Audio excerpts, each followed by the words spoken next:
ಹೆತ್ತ ಮಗುವನ್ನೇ ಕೊಂದಂತಹ ಸುಚನಾ ಸೇಠ್ ಕೇಸ್ಗೆ ಈಗೊಂದು big twist ಸಿಗ್ತಾ ಇದೆ. ಮಗುವನ್ನ ಕೊಲ್ಲುವ ಪ್ಲಾನ್ ಅನ್ನು ಈಗಲ್ಲ ಮೊದಲಿಂದನೇ ಆಕೆ ಮಾಡ್ತಾ ಇದ್ಲ ಅಂತ ಅನುಮಾನ ಮೂಡ್ತಾ ಇದೆ.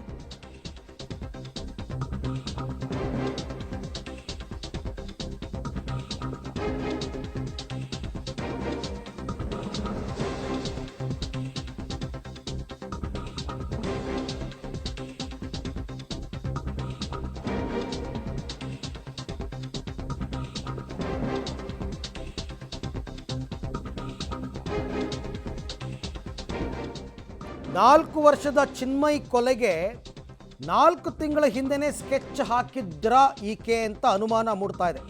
ಯಾಕೆಂದರೆ 4 ತಿಂಗಳ ಹಿಂದೆನೇ ಸೋಷಿಯಲ್ ಮೀಡಿಯಾದಲ್ಲಿ ಮಗನ ಫೋಟೋವನ್ನು ಹಾಕೋತಾರೆ ಸುಚನಾ. ವಾಟ್ ವಿಲ್ ಹ್ಯಾಪನ್ ಅಂತ ಹ್ಯಾಶ್ಟ್ಯಾಗ್ ಮಾಡಿ ಅದನ್ನು ಪೋಸ್ಟ್ ಮಾಡಿದ್ರು ಸೋಷಿಯಲ್ ಮೀಡಿಯಾದಲ್ಲಿ.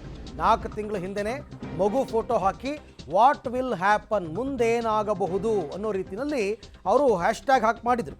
October 10, 2023 correct date. ಅವತ್ತು ಅವರು ಪೋಸ್ಟ್ ಮಾಡ್ತಾರೆ, ಆ ಮಗುವಿನ ಫೋಟೋವನ್ನು ಶೇರ್ ಮಾಡ್ಕೋತಾರೆ. ಯಾಕೆ ಅಂತಂದರೆ ಪತಿ ವೆಂಕಟರಮಣ ಮೇಲೆ ಸುಚನಾಗಿ ಏನೋ ಕಡು ಕೋಪವಂತೆ, ಅವ್ರು ನೋಡಲಿ ಅನ್ನೋ ಕಾರಣಕ್ಕೆ ಈ ರೀತಿ ಮಾಡಿದರು ಅಂತ.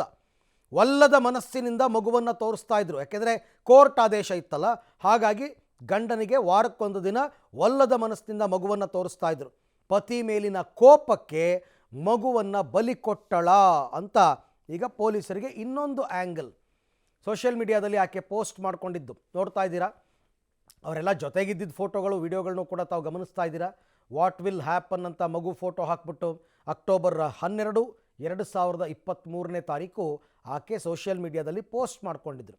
ಇದು ಹೆಂಗಾಗಿದೆ ಅಂತಂದರೆ, ಗಂಡ ಹೆಂಡತಿ ಜಗಳ ಬಲಿಯಾಗಿದ್ದು ಮಗು. ಗಂಡನ ಮೇಲೆ ಹೆಂಡತಿಗೆ ವಿಪರೀತ ಕೋಪ, ಆದರೆ ಕೋರ್ಟ್ ಹೇಳಿಬಿಟ್ಟಿದೆ ವಾರಕ್ಕೊಂದು ಸರ್ತಿ ನೀನು ತೋರಿಸ್ಲೇಬೇಕು ಅಂತ. ಹಾಗಾಗಿ ಒಲ್ಲದ ಮನಸ್ಸಿನಿಂದ ವಿಡಿಯೋ ಕಾಲ್ ಮಾಡಿ ಮಗನನ್ನು ತೋರಿಸ್ತಾ ಇದ್ರು. ಈಗ ನೋಡಿದ್ರೆ ಅವರು ಬೆಂಗಳೂರಿಗೆ ಬಂದಿದ್ದರು. ಸುಚನಾಗಿ ಗೊತ್ತಿತ್ತು ಬೆಂಗಳೂರಿಗೆ ಬಂದಿದ್ದಾರೆ, ನಾನು ಕರ್ಕೊಂಡು ಹೋಗಿ ಮಗುವನ್ನು ಬಿಡಬೇಕು ಅಂತ. ಆ ಬಿಡಬಾರ್ದು ಅನ್ನೋ ಕಾರಣಕ್ಕೋಸ್ಕರನೇ ಇವರು ಗೋವಾಗೆ ಕರ್ಕೊಂಡು ಹೊರಟೋಗ್ತಾರೆ ಶನಿವಾರ. ಇವರು ಶನಿವಾರ ಬೆಂಗಳೂರಿನಿಂದ ಗೋವಾಗೆ ಹೊರಟ್ರೆ ಗಂಡ ಜಕರ್ತಾದಿಂದ ಬೆಂಗಳೂರಿಗೆ ಬಂದು ಲ್ಯಾಂಡ್ ಆಗ್ತಾರೆ. ಪಾಪ ಕಾಯ್ತಾ ಇದ್ದಾರೆ ಮಗನ ಕರ್ಕೊಂಡು ಬಂದು ಬಿಡ್ತಾರೆ ಅಂತ. ಕರ್ಕೊಂಡು ಬಂದು ಇಲ್ಲ, ಕಾಲ್ ಮಾಡಿದ್ರೆ ರಿಸೀವ್ ಮಾಡ್ತಾ ಇಲ್ಲ. ಅಲ್ಲಿ ನೋಡಿದ್ರೆ ಮಗುವನ್ನು ಕೊಲೆ ಮಾಡಿಬಿಟ್ಟಿದ್ದಾಳೆ.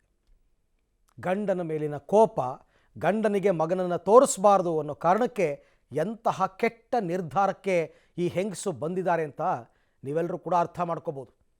ಅದು ಇವತ್ತು ನಿನ್ನೆಯ ಕೋಪ ಅಲ್ಲ.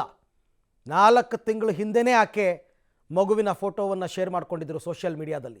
ಒಂದು ಹ್ಯಾಶ್ಟ್ಯಾಗ್ ವಾಟ್ ವಿಲ್ ಹ್ಯಾಪನ್ ಅಂತ ಹಾಕಿ ಹ್ಯಾಶ್ಟ್ಯಾಗ್ನಲ್ಲಿ ಶೇರ್ ಮಾಡಿದರು. ಬಟ್ ಇದನ್ನು ಮೇಯ್ನ್ಲಿ ಮಾಡಿದ್ದು ಯಾಕೆ ಅಂದರೆ ಗಂಡನಿಗೆ ಗೊತ್ತಾಗಲಿ ಅಂತ. ನಾನು ಯಾವ ಹಂತಕ್ಕೆ ಬೇಕಾದರೂ ಹೋಗಬಲ್ಲೆ ಅಂತ ಗಂಡನಿಗೆ ಗೊತ್ತಾಗಲಿ ಅನ್ನೋ ಕಾರಣಕ್ಕೋಸ್ಕರನೇ ಸೋಷಿಯಲ್ ಮೀಡಿಯಾದಲ್ಲಿ ಹಾಕಿದ್ದು, ಬೇರಿನ್ನೇನೂ ಅಲ್ಲ. ಆಗಲೇ ಒಂದು ಸ್ವಲ್ಪ ಎಚ್ಚೆತ್ಕೋಬೇಕಾಗಿತ್ತು, ಅಥವಾ ಕೋರ್ಟ್ ಗಮನಕ್ಕೆ ತರಬಹುದಾಗಿತ್ತು ಈ ಥರ ಎಲ್ಲ ಮಾಡ್ತಾರೆ ಅಂತ. ಆಗೇನಾದರೂ ನಿರ್ಲಕ್ಷ್ಯ ಮಾಡಿದ್ರ ಗೊತ್ತಿಲ್ಲ. ಬಟ್ ಕೊನೆಗೂ ಕೂಡ ಮಗು ಬಲಿಯಾಗಿ ಹೋಯಿತು. ಅನ್ಯಾಯದ ಸಾವು, ದುರಂತದ ಸಾವು. ಈ ಬಗ್ಗೆ ಮತ್ತಷ್ಟು ಮಾಹಿತಿ ನನ್ನ ಕೊಲೀಗ್ ನಾಗೇಶ್ ಅವರಿಂದ ಪಡ್ಕೊಳ್ಳೋಣ.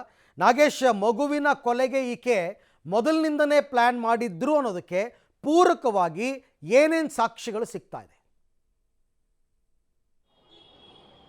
ಅರವಿಂದ್, ಬಹಳ ಮುಖ್ಯವಾಗಿ CEO ಆಗಿದ್ದಂತಹ ಸುಚನಾ ಸೇಠ್ ಅವರ ವಿಕೃತಿ ಹೇಗಿತ್ತು ಅನ್ನುವಂಥದ್ದನ್ನು ಅವಳ ಸ್ಟೇಟಸ್ಗಳನ್ನು ನೋಡಿದಂಥ ಸಂದರ್ಭದಲ್ಲಿ ಗೊತ್ತಾಗ್ತಾ ಹೋಗುತ್ತೆ. ಕಳೆದ 4 ತಿಂಗಳ ಹಿಂದೆ ಅಂದರೆ ಅಕ್ಟೋಬರ್ 12 ಒಂದು ತಮ್ಮ ಸಾಮಾಜಿಕ ಜಾಲತಾಣದಲ್ಲಿ ಒಂದು ಸ್ಟೇಟಸನ್ನು ಹಾಕಿರುವಂಥದ್ದು. ವಾಟ್ ವಿಲ್ ಹ್ಯಾಪನ್ ಅನ್ನುವಂಥ ಒಂದು ಹ್ಯಾಶ್ಟ್ಯಾಗನ್ನು ಹಾಕಿ ಅಲ್ಲಿ ಮಗುವಿನ ಫೋಟೋವನ್ನು ಅಪ್ಲೋಡ್ ಮಾಡೋದ್ರ ಮೂಲಕ ಅವರ ತಂದೆಗೆ ಒಂದು ಸಂದೇಶವನ್ನು ಕೊಡೋ ಕೆಲಸವನ್ನು ಮಾಡಿದ್ದಾಳೆ ಅನ್ನುವಂಥದ್ದು ಆ ಹ್ಯಾಶ್ಟ್ಯಾಗನ್ನು ನೋಡಿದಂಥ ಸಂದರ್ಭದಲ್ಲಿ ಗೊತ್ತಾಗ್ತಾ ಹೋಗುತ್ತೆ. ಬಹಳ ಪ್ರಮುಖವಾಗಿ ಆ ಒಂದು ಮಗುವಿನ ವಿಚಾರದಲ್ಲಿ ನಾವು ಯಾವುದೇ ರೀತಿಯ ತೀರ್ಮಾನಗಳನ್ನು ತೆಗೆದುಕೊಳ್ಳುವ ಹಂತಕ್ಕೂ ನಾನು ತಲುಪ್ತೀನಿ ಅನ್ನುವಂಥ ಸಂದೇಶವನ್ನು ಮಗುವಿನ ತಂದೆ ವೆಂಕಟರಮಣಪ್ಪ ಅವರಿಗೆ ಕಳಿಸುವ ಒಂದು ಉದ್ದೇಶದಿಂದ ಹ್ಯಾಶ್ಟ್ಯಾಗ್ ಮೂಲಕ ಅವರು ಆ ಮಗುವಿನ ಫೋಟೋವನ್ನು ಅಕ್ಟೋಬರ್ 22 ಅಂದರೆ ಕಳೆದ ವರ್ಷ 2023ರಲ್ಲಿ ಆ ಒಂದು ಫೋಟೋವನ್ನು ಅಪ್ಲೋಡ್ ಮಾಡಿರುವಂಥ ಸ್ಟೇಟಸ್ ಈಗ ಸಾಕಷ್ಟು ಚರ್ಚೆಗೆ ಗ್ರಾಸವಾಗಿರುವಂಥದ್ದು. ಹಾಗಾಗಿ ಈ ಒಂದು ಮಹಿಳೆ ಆ ಮಗುವಿನ ಕೊಲೆಗೆ ಕಳೆದ 4 ತಿಂಗಳ ಹಿಂದೆಯೇ ಪ್ಲಾನನ್ನು ಮಾಡ್ಕೊಂಡಿದ್ರ ಅನ್ನುವಂಥ ಅನುಮಾನಗಳು ಕೂಡ ಆಕೆಯ ಸ್ಟೇಟಸನ್ನು ನೋಡಿದಂಥ ಸಂದರ್ಭದಲ್ಲಿ ಗೊತ್ತಾಗ್ತಾ ಹೋಗುತ್ತೆ ಅರವಿಂದ್. ಓಕೆ, ಹಾಗೆ ನಾಗೆ ಸಂಪರ್ಕದಲ್ಲಿರಿ, ನಿಮ್ಮ ಜೊತೆ ನಾನು ಮತ್ತೆ ಮಾತನಾಡ್ತೀನಿ.